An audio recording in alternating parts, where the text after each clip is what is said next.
And Slack in the enterprise has been an interesting growth experiment for you. What are you learning about the difference between these enterprise users and those, consumer-focused, smaller group users that were so enthusiastic about Slack in the beginning? Thanks so much for having me, Emily. So the last year has been really phenomenal for us. In addition to the milestones that you mentioned, we've hit 8 million daily active users.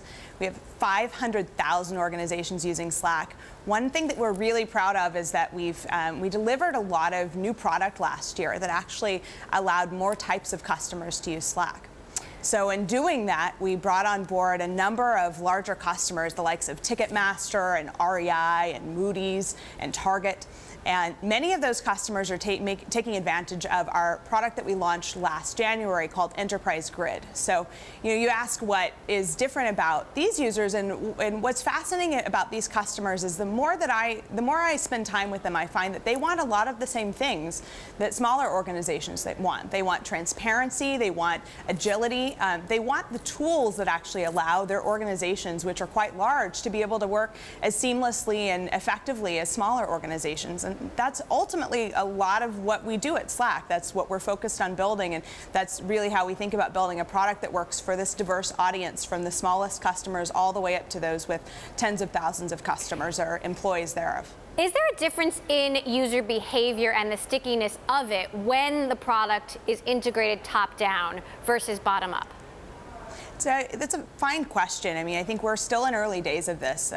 We created this category and identified early on that there was a need for a new way of working, and that something like Slack was going to be just critical for organizations to be able to work transparently and to have the communication tools that are needed to allow them to mirror their digital work, the work they do all day, every day, with their actual organization and how it functions. So what we find with those organizations is where there's that top-down buy-in, where we see CIOs at some of the companies that have started using Slack in the past few years really take hold and want to play a critical role in the success of Slack and its internal adoption. There's no question that is a huge boon to adoption and helps the organization adopt to this new way of working.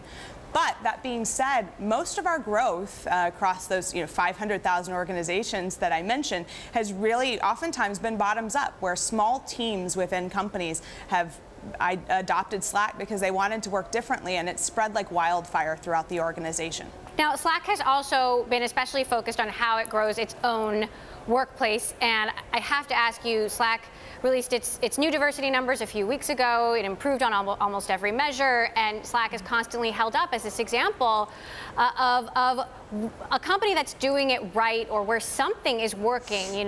40-some% women across the company, 48% of managers are women. You're seeing improvement in underrepresented minorities.